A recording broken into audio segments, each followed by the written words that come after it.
حضرت معاذ بن جبل رسول اللہ صلی اللہ علیہ وسلم کے پیچھے سواری پر سوار تھے۔ آپ نے فرمایا، اے معاذ، میں نے عرض کیا حاضر ہوں یا رسول اللہ۔ آپ صلی اللہ علیہ وسلم نے دوبارہ فرمایا، اے معاذ، میں نے عرض کیا حاضر ہوں اے اللہ کے رسول۔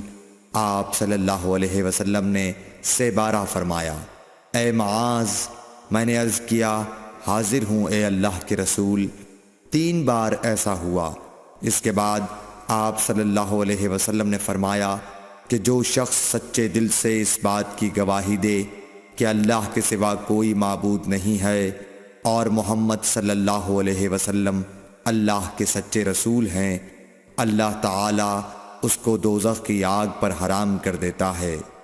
میں نے کہا، یا رسول اللہ، کیا اس بات سے لوگوں کو باخبر نہ کر دوں تاکہ وہ خوش ہو جائیں؟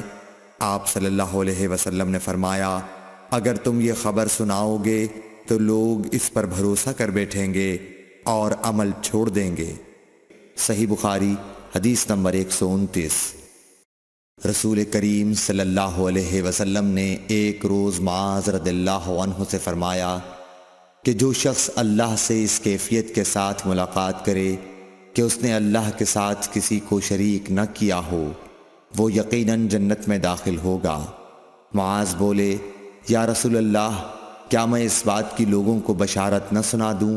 آپ صلی اللہ علیہ وسلم نے فرمایا، نہیں، مجھے خوف ہے کہ لوگ اس پر بھروسہ کر بیٹھیں گے۔ صحیح